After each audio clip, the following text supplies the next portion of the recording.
કેમ છો?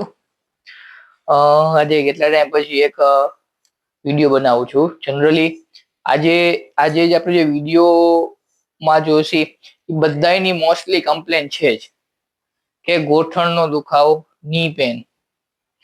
જનરલી ની પેન જે એ કેટલા અલગ રીતના આવી શકે છે આપણી બોડીમાં.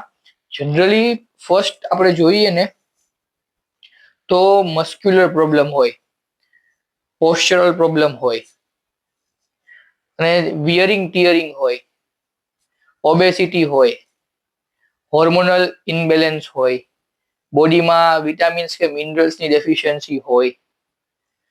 ઘણા બધા અલગ અલગ કારણના લીધે ની પેન થાય છે.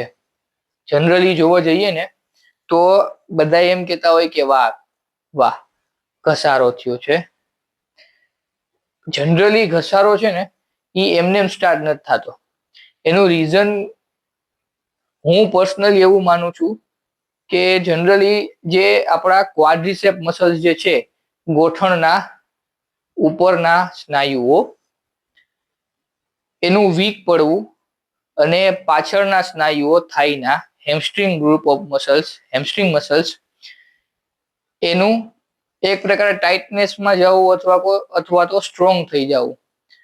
એના રીઝનના લીધે ધીમે ધીમે ઘસારો સ્ટાર્ટ થાય છે. બીકોઝ કે ક્વાડ્રિસેપ જેમ વીક પડશે એમ ઢાંકણીને થોડીક લૂઝ કરશે.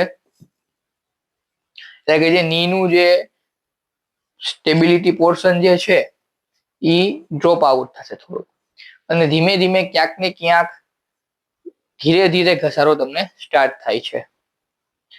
હવે મેન કારણ બીજા ઓબેસિટીઝ છે.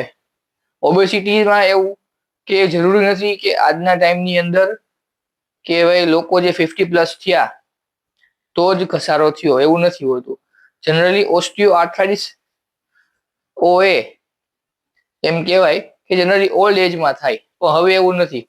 બીકોઝ ઓફ આજનું ફૂડ એવું છે જેથી કરીને લોકોને ડેઈલી ન્યુટ્રિશન પહોંચવું જોઈએ એ બોડીને મળતું નથી. હા, તો નેક્સ્ટ એવું છે કે ઘણા બધા લોકોને ઇન્ડિયન્સની અંદર વિટામિન D3ની ડેફિશિયન્સી કે કેલ્શિયમની ડેફિશિયન્સી તો હોય જ છે. લોકો ઘણું બધું ખાય છે પણ તેને જે ખાવું છે એ નથી ખાતા. તમે જોશો ને તો એક વસ્તુ છે કે જે પૌષ્ટિક વેલ ન્યુટ્રિશન વાળા જેટલા ફૂડ છે ને એ તમને મળશે કોસ્ટલી, પણ જે બીજા બધા ફૂડ જે છે ફાસ્ટ ફૂડ જો તો તમને નોર્મલ પેએબલ અમાઉન્ટમાં તમને મળી જશે. એટલે બધા એને મજા આવે છે ખાવાની, ટેસ્ટફુલ હોય. પણ ટેસ્ટફુલ ની અંદર તમને જે ન્યુટ્રીશન મળવું જોઈએ એ તો મળતું નથી. અહીંયા મારે બીજું એ કહેવાનું કે આપણે મેં મસ્ક્યુલર એક પ્રોબ્લેમ કીધો, ઓબેસિટી વાળો કીધો તમને, વિટામિન્સ મિનરલ્સને લીધે મેં તમને કીધું. પણ જે લોકો કોઈ સ્પોર્ટ્સમાં હોય કે જે લોકોને ઓફિસ વર્ક હોય, આખો દી બેઠું રહેવાનું હોય કે કોઈને વધારે ઊભવાનું કામ હોય, તો સેમ એની અંદર પણ એવું જ છે કે અર્લી ઘસારો આવી શકે છે due to the particular activities. હવે જોઈએ તો ની જે છે એમાં ફીમર બોન, ટીબિયા બોન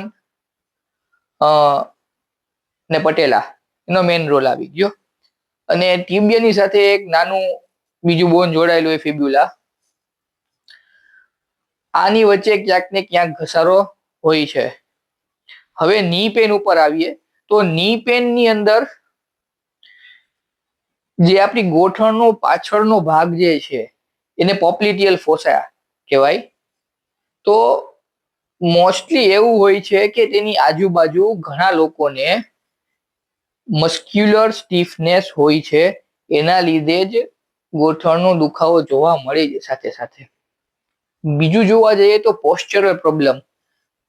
ધારો કે કોઈને રાઈટ સાઈડનો નીમાં પેન થાય છે તો બની શકે છે કે તેના રાઈટ સાઈડના મસલ્સ હોય પાછળથી ક્યાંક ને ક્યાંક ડ્રોપ આઉટ અથવા ઇનબેલેન્સમાં જતા રહ્યા હોય, એના લીધે કોઈ એક સાઈડ પર્ટિક્યુલર વધારે પ્રેશર આવતું હોય. તો આના લીધે પણ ની પેન થઈ શકે છે. ઓકે,